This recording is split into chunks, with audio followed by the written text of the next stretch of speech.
नमस्कार दोस्तों, स्वागत है आप सबका हमारे YouTube चैनल पर। आइए डालते हैं एक नजर दिन भर की 10 बड़ी खबरों पर। अनुराग ठाकुर पर भड़के अखिलेश यादव। सपा नेता अखिलेश यादव लोकसभा में मंगलवार को रौद्र रूप में दिखे।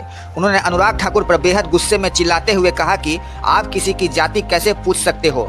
दरअसल यह बहस शुरू हुई थी राहुल गांधी और अनुराग ठाकुर के बीच। राहुल गांधी ने जाति जनगणना कराने की बात कही तो अनुराग ठाकुर ने विवादित बयान दे दिया कि जिनकी जाति का पता नहीं वो जाति जनगणना की बात करते हैं। अनुराग ठाकुर के इस बयान से विपक्षी सांसद बेहद नाराज होकर हंगामा करने लगे। इसी बीच अनुराग ठाकुर का जवाब राहुल गांधी ने दिया। उन्होंने कहा कि जो भी इस देश में दलितों, आदिवासियों और पिछड़ों की बात उठाता है उसे गालियां ही खानी पड़ती है। राहुल ने कहा कि ये मैं सब गालियां खुशी से खाऊंगा। राहुल ने आगे कहा कि जिस तरह महाभारत में अर्जुन को मछली की आंख दिख रही थी, वैसे ही मुझे मेरा लक्ष्य दिख रहा है। हम जातिगत जनगणना करके दिखाएंगे। जितनी आपको गालियां देनी है आप दीजिए, हम खुशी से लेंगे। इसी बीच बहस में सपा के मुखिया अखिलेश यादव भी कूद गए। अखिलेश ने कहा कि माननीय मंत्री रहे हैं, बड़े दल के नेता हैं, बड़ी बात कर रहे थे, शकुनी दुर्योधन तक ये ले आए। लेकिन इनसे मैं ये पूछना चाहता हूँ कि आपने जाति कैसे पूछ ली? आप जाति कैसे पूछ सकते हैं? इस दौरान अखिलेश यादव बेहद गुस्से में नजर आए और वह लगातार सत्ता पक्ष की ओर इशारा करते पूछते रहे कि बताओ आप जाति कैसे पूछ सकते हैं। इस दौरान सदन में हंगामा होता रहा। मनु भाकर और सरबजोत सिंह ने शूटिंग में भारत को दिलाया कांस्य। भारतीय निशानेबाज मनु भाकर और सरबजोत सिंह ने ओलंपिक खेलों में 10 मीटर एयर पिस्टल मिश्रित टीम स्पर्धा में कांस्य पदक जीता। भारतीय जोड़ी ने कोरियाई जोड़ी को 16-10 से हराया। मनु ने सरबजोत के साथ मिलकर सोमवार को 10 metre air pistol mix team मुकाबले में कांस्य प्लेऑफ में जगह बनाकर खुद को दूसरे ओलंपिक पदक की दौड़ में डाला था। 22 वर्षीय भाकर रविवार को 10 मीटर महिला एयर पिस्टल स्पर्धा में ऐतिहासिक कांस्य पदक जीतने के बाद मिक्स टीम क्वालिफिकेशन में आई थी। मनु ने ओलंपिक में पदक जीतने वाली पहली भारतीय महिला निशानेबाज बनकर इतिहास रचा, जबकि पुरुष स्पर्धा में प्रतिस्पर्धा कर रहे सरबजोत पोडियम फिनिश से चूक गए। हालांकि मंगलवार की जीत ने मनु की विरासत को मजबूत किया है, क्योंकि अब वह एक ही ओलंपिक खेलों में कई पदक जीतने वाली स्वतंत्र भारत की पहली एथलीट हैं। मंगलवार के ताज़ा मुकाबले में रेस टू 16 पॉइंट प्रारूप का पालन किया गया, जिसमें 16 अंकों तक पहुंचने वाली पहली जोड़ी को विजेता घोषित किया गया। कोरियाई निशानेबाजों ने 20.5 अंकों के साथ मजबूत शुरुआत की, जबकि भारत के मनु और सरबजोत ने 18.8 अंक हासिल किए, जिससे कोरिया को पहले 2 अंक मिले। दूसरी सीरीज में कोरिया को 19.9 का स्कोर किया, लेकिन मनु के 10.7 और सरबजोत के 10.5 के स्कोर के साथ भारत ने स्कोर 2-2 से बराबर कर लिया। अगले राउंड में सरबजोत और मनु दोनों ने 10.4 का स्कोर किया। कुल 20.8 अंक बन गए। कोरिया की जोड़ी का कुल स्कोर 19.8 था, जिससे भारत को 4-2 की बढ़त मिल गई। इसके बाद भारत ने एक और सीरीज जीत के साथ अपनी बढ़त 6-2 कर ली, क्योंकि मनु और सरबजोत ने कोरिया के 20.5 के मुकाबले 20.7 का स्कोर किया। बरेली में भीषण हादसा, मिनी ट्रक से टकराई कार। बरेली के सीबीगंज थाना क्षेत्र में मंगलवार रात करीब 10:40 बजे मिनी ट्रक की टक्कर से कार सवार 3 दोस्तों की मौत हो गई। इनमें से एक के जन्मदिन की पार्टी मनाकर सभी अपने घर शाही कस्बा लौट रहे थे। उनका एक साथी गंभीर रूप से घायल हो गया, उसे अस्पताल में भर्ती कराया गया है। कस्बा शाही के मोहल्ला हसनपुर निवासी ताजिम, नेहरू नगर के कामरान और वली नगर के सोनू व जुनैद मंगलवार को कार से बरेली आए थे। नैनीताल रोड स्थित एक होटल में कामरान के जन्मदिन की पार्टी मनाने के बाद वे घर लौट रहे थे।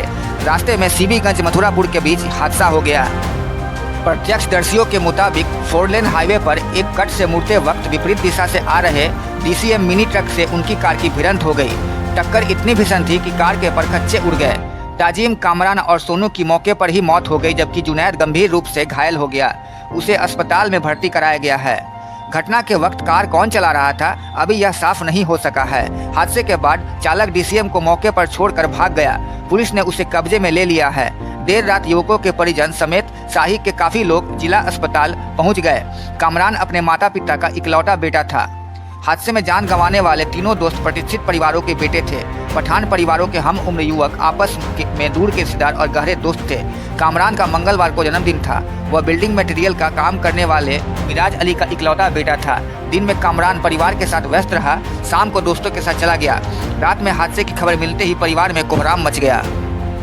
सोशल मीडिया पर हुआ लव, सपनों की शहजादी समझ की शादी, खुली पोल तो निकली कुछ और, प्रेमी की उड़ी हवाइयाँ।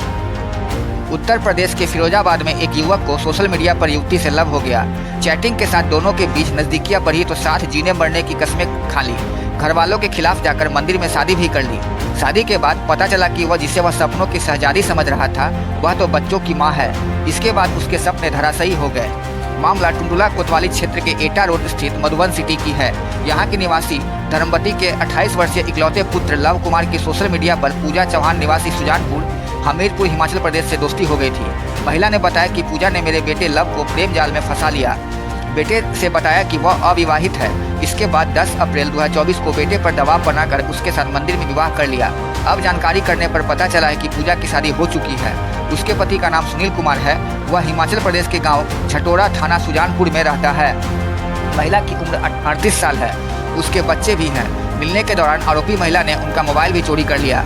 उसी मोबाइल से वह लगातार बात कर रही हैं। जानकारी होने पर जब वह शिकायत लेकर गई तो पूजा ने उनके बेटे व उन्हें जान से मारने की धमकी दी। थाना प्रभारी अनुज कुमार का कहना है कि तहरीर पर रिपोर्ट दर्ज कर ली गई है। जांच के बाद कार्रवाई की जाएगी। कांग्रेस संसदीय दल की बैठक, भूस्खलन पीड़ितों और कोचिंग सेंटर में मारे गए छात्रों को दी श्रद्धांजलि। आज कांग्रेस की संसदीय दल की बैठक का आयोजन किया गया, जिसकी अध्यक्षता सोनिया गांधी ने की। कांग्रेस संसदीय दल की अध्यक्ष सोनिया गांधी, पार्टी अध्यक्ष मल्लिकार्जुन खड़गे, पूर्व पार्टी प्रमुख राहुल गांधी समेत अन्य लोग संविधान सदन के सेंट्रल हॉल में कांग्रेस संसदीय दल की आम बैठक में शामिल हुए। बैठक में वायनाड भूस्खलन और दिल्ली के ओल्ड राजेंद्र नगर इलाके में एक कोचिंग सेंटर के बेसमेंट में मारे गए लोगों को श्रद्धांजलि देने के लिए 1 मिनट का मौन रखा गया। कांग्रेस संसदीय दल की बैठक को लेकर पार्टी सांसद कीर्ति चिदम्बरम ने कहा कि यह एक रूटीन बैठक है जो अक्सर संसद सत्र के दौरान आयोजित की जाती है। इस बैठक में संसदीय दल की अध्यक्ष सोनिया गांधी ने संबोधित किया। संसद का मानसून सत्र चल रहा है और सत्र में बजट के मुद्दे पर विपक्ष सरकार पर हमलावर है। ऐसे में कांग्रेस संसदीय दल की बैठक में सरकार को घेरने के मुद्दे पर रणनीति बनाई गई। मानसून सत्र के दौरान संसद में जमकर हंगामा हो रहा है। सोमवार को लोकसभा में राहुल गांधी ने केंद्र सरकार पर तीखा हमला बोला और आरोप लगाया कि सरकार देश की जनता को अभिमन्यु की तरह देश की जनता को चक्रव्यूह में फंसाने की कोशिश कर रही है और कहा कि इंडिया गठबंधन इस चक्रव्यूह को तोड़ेगा। राहुल गांधी ने कहा कि सरकार ने बजट में मध्यम वर्ग, युवाओं और किसानों को पूरी तरह से नजरअंदाज किया। राहुल गांधी ने कहा कि विपक्षी गठबंधन की सरकार बनने पर देश में जाति आधारित गणना कराई जाएगी और किसानों को MSP की गारंटी भी दी जाएगी। केरल के वायनाड में भूस्खलन से 100 से ज़्यादा मौतें हुई हैं। केरल के वायनाड जिले के मेप्पाडी के पास पहाड़ी इलाकों में मंगलवार सुबह हुए भारी भूस्खलन के बाद कम से कम 55 लोगों के मारे जाने की आशंका है, जबकि कई अन्य लापता हैं। केरल राज्य आपदा प्रबंधन प्राधिकरण ने अग्निशमन और राष्ट्रीय आपदा प्रतिक्रिया बल की टीमों को प्रभावित क्षेत्र में भेजा है, जहां सैकड़ों लोगों के फंसे होने की आशंका है।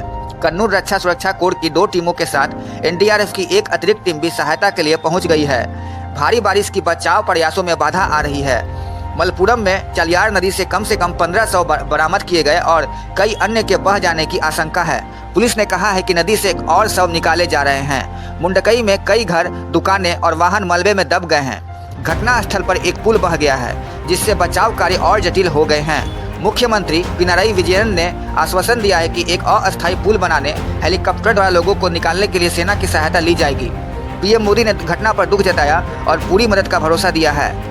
विपक्ष के नेता और वायनाड के पूर्व सांसद राहुल गांधी ने भी शोक संतप्त परिवारों के प्रति अपनी हार्दिक संवेदना पर व्यक्त की और कहा, मुझे उम्मीद है कि जो लोग अभी भी फंसे हुए हैं उन्हें जल्द ही सुरक्षित लाया जाएगा। मैंने उनसे सभी एजेंसियों के साथ तालमेल बनाने एक कंट्रोल रूम स्थापित करने का अनुरोध किया है और राहत प्रयासों के लिए आवश्यक किसी भी सहायता के बारे में हमें सूचित करें। MP में 56 मदरसों पर ताला, 5 जने ने ठोकी सरकार की पीठ। मध्य प्रदेश सरकार ने 56 मदरसों पर एक्शन लिया है। कथित फर्जीवाड़ी के आरोप में राज्य के एक ही जिले के करीब 5 दर्जन मदरसों की मान्यता समाप्त कर दी गई है। RSS के मुखपत्र 5 जन ने सरकार की कार्रवाई पर हर्ष जताया है। प्रदेश के श्योपुर जिले में कुल 80 में से 56 मदरसों को बंद करने का फरमान जारी किया गया है। श्योपुर जिले के शिक्षा अधिकारी रविंद्र सिंह तोमर की रिपोर्ट पर मध्य प्रदेश मदरसा बोर्ड ने इन मदरसों की मान्यता समाप्त करने का निर्देश दिया। बोर्ड के निर्देश के बाद श्योपुर जिला शिक्षा अधिकारी तोमर ने मंगलवार को 56 मदरसों की मान्यता रद्द करने संबंधी आदेश जारी कर दिए हैं। सूत्रों का कहना है, जांच में सामने आया है कि मदरसों में ऐसे बच्चे के नाम दर्ज हैं जिन्हें मदरसे छोड़े कई साल हो गए। कई ऐसे भी हैं जो नौकरियां कर रहे हैं, लेकिन इनके नाम पर न केवल अनुदान बल्कि राज्य सरकार की अन्य योजनाओं का लाभ भी उठाया जा रहा था। श्योपुर से तो खुलकर कोई भी मदरसा संचालक सामने नहीं आया है, लेकिन भोपाल में कांग्रेस नेता के मिश्रा ने कहा है, सरकार को कदम उठाने के पहले तय करना चाहिए कि किसी निर्दोष के साथ अन्याय नहीं हो। जिन्होंने गड़बड़ियां की हैं, बेशक सरकार उन्हें दंडित करे, लेकिन निर्दोषों को धर्म के आधार पर दंडित करना और मान्यता रद्द करना उचित नहीं होगा। मिश्रा ने पूरे मामले की उच्च स्तरीय जांच कराने की बात भी कही है। ईरान में हमास चीफ इस्माइल हानियेह की हत्या। फिलिस्तीन में इजराइल कब्जे के खिलाफ संघर्ष कर रहे लड़ाका समूह हमास और ईरान के रिवॉल्यूशनरी गार्ड्स ने अलग अलग बयानों में कहा कि बुधवार को ईरान में हत्या कर दी गई। हमास ने हानियेह की शहादत पर शोक जताया। हमास ने कहा कि तेहरान में संगठन प्रमुख के आवास पर एक विश्वासघाती चयनी हमला हुआ, जिसमें वो मारे गए। हानियेह मंगलवार को सार्वजनिक रूप से ईरान के नए राष्ट्रपति के शपथ ग्रहण समारोह में शामिल हुए थे। ईरान के रिवॉल्यूशनरी गार्ड्स ने कहा, आज बुधवार सुबह तेहरान में इस्माइल हानियेह के आवास पर हमला किया गया, जिसके परिणाम स्वरूप उनकी और उनके एक अंगरक्षक की मौत हो गई। कारण की जांच की जा रही है और जल्द ही घोषणा की जाएगी। 7 अक्टूबर को हमास द्वारा इजराइल पर हमला करने के बाद हानियेह और अन्य हमास नेताओं को मारने का वादा करते हुए इजराइल ने गाजा में युद्ध शुरू किया था। गाजा में इजराइल के नरसंहार में कम से कम 39,400 फिलिस्तीनी मारे गए हैं, जबकि 90,966 घायल हुए हैं। हानियेह ने 2019 में गाजा छोड़ दिया था और कतर में रहने लगे थे। गाजा में हमास के शीर्ष नेता याह्या सिनवार अभी भी हैं। अल जजीरा के मुताबिक यह हत्या गाजा के लोगों के लिए नाजुक पल है, क्योंकि हानियेह उन वार्ताकारों के नेता थे जिनसे उन्हें उम्मीद थी कि गाजा में युद्ध विराम होगा। अल जजीरा ने कहा, गाजा और पश्चिमी तट के फिलिस्तीनी भी इस्माइल हानियेह को एक उदारवादी नेता के रूप में देखते हैं, जो आंदोलन के सैन्य पक्ष का नेतृत्व करने वाले अन्य नेताओं की तुलना में अधिक व्यवहारिक हैं। वह गाजा में बहुत लोकप्रिय हैं। वह एक शरणार्थी शिविर में पले बढ़े। वह उस विशाल बहुमत का प्रतिनिधित्व करते हैं जो उन शरणार्थी परिवारों के वंशज है जो 1948 में फिलिस्तीनी क्षेत्रों से विस्थापित हुए थे। उन्होंने कहा कि कई लोगों को चिंता है कि हानियेह की हत्या से अब संघर्ष और बढ़ सकता है। इंटर के छात्र छात्राओं ने अंतिम दिन विद्यालय में ताला जड़कर किया बवाल। घंटों मची रही अफरा तफरी। बेतिया में मंगलवार को इंटर के छात्र छात्राओं ने डमी एडमिट कार्ड न मिलने से नाराज होकर अंतिम दिन विद्यालय में ताला जड़कर जमकर बवाल काटा। मामले की सूचना मिलते ही मौके पर पहुंचे मुखिया डॉक्टर चंद्रिका प्रसाद और 112 पुलिस टीम ने छात्र छात्राओं को किसी तरह समझा बुझाकर मामले को शांत करवाया। इस दौरान विद्यालय परिसर में घंटों अफरा तफरी का माहौल बना रहा। मामला जिले के मझौलिया थाना क्षेत्र के राजकीय उत्क्रमित माध्यमिक विद्यालय महानवा की है। जानकारी के मुताबिक राजकीय उत्क्रमित मध्य विद्यालय महानवा में 59 छात्र छात्राओं का डमी एडमिट कार्ड नहीं आया है। इस वजह से हंगामा कर रहे विद्यार्थी सूरज कुमार, सौरभ कुमार, प्रदीप कुमार, अमर कुमार, दीनबंधु कुमार, नंदनी कुमारी, दीप्ति कुमारी, नेहा कुमारी, संजना कुमारी, रोशनी कुमारी और मिंता कुमारी आदि ने बताया कि विद्यालय की लापरवाही के कारण हम लोगों का रजिस्ट्रेशन नहीं हो पाया है। यह कहीं से उचित नहीं है। हम सभी छात्र छात्राओं के भविष्य के साथ विद्यालय प्रबंधन खिलवाड़ कर रहा है। उन्होंने मामले की जानकारी लिखित आवेदन के माध्यम से जिला शिक्षा पदाधिकारी और प्रखंड शिक्षा पदाधिकारी को दे दी है। उधर मौके पर पहुंचे मुखिया डॉक्टर चंद्रिका शाह ने कहा कि बच्चों के भविष्य से शिक्षक खिलवाड़ कर रहे हैं। यह बात बर्दाश्त से बाहर है। इनके खिलाफ प्रखंड शिक्षा पदाधिकारी को एक पत्र मैं स्वयं लिखूंगा। विद्यालय में शिक्षकों की लापरवाही नहीं चलेगी। निहंगों ने तलवार से व्यक्ति को काटा। तरनतारन में घर में घुसे 6 निहंग, परिवार पर किया हमला, मची चीख पुकार। पंजाब के तरनतारन के कस्बा पट्टी में मंगलवार को 6 निहंगों ने तलवार से काटकर एक व्यक्ति की हत्या कर दी। वही हमले में मृतक व्यक्ति का बेटा और भाई गंभीर रूप से घायल हुए हैं। मृतक की पहचान सम्मी पुरी के तौर पर हुई है। वहीं निहंगों के हमले में सम्मी पुरी के बेटे करण पुरी और भाई राजन पुरी घायल हुए हैं। घटना पट्टी के वार्ड नंबर 6 की है। मृतक सम्मी किराने की दुकान करता था। परिवार के सदस्यों ने बताया कि दोपहर में 6 निहंग इनोवा कार में सवार होकर उनके घर पर आ धमके। उन्होंने आते ही सम्मी को आवाज़ दी। आवाज़ सुनकर सम्मी उनके पास आया। निहंगों ने सम्मी से धक्का मुक्की शुरू कर दी। घर में उस समय सम्मी का बेटा करुण पुरी भी था। पिता से बदतमीजी होती देख वह भी बीच बचाव करने लगा। इतने में निहंगों ने तलवारें निकाल ली। पीड़ित परिवार ने पुलिस को बताया कि निहंगों ने रुपयों की लेन देन में सम्मी पर हमला किया। निहंग बार बार सम्मी से रुपए देने के लिए कह रहे थे। कई बार उन्होंने फ़ोन पर धमकियां भी दी थी, लेकिन परिवार ने सोचा नहीं था कि वे ऐसे आकर हमला कर सम्मी को जान से मार देंगे। निहंगों ने सबसे पहले सम्मी पर तलवार से हमला किया। बीच बचाव करने आए बेटे की कलाई काट दी।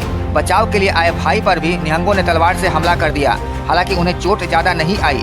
पीड़ितों की चीख पुकार सुनकर आसपास के लोग मौके पर पहुंच गए। उन्होंने पड़ोसियों का साथ देते हुए निहंगों के खिलाफ डंडे और पत्थर उठा लिए। इसके बाद भी जब निहंग डटे रहे तो लोगों ने ईंटें मारकर उन्हें वहां से भगाया। इसी बीच सम्मी का खून ज़्यादा बह जाने से उसकी तबीयत बिगड़ गई। सम्मी को अस्पताल पहुँचाया गया, लेकिन उसकी मौत हो गई।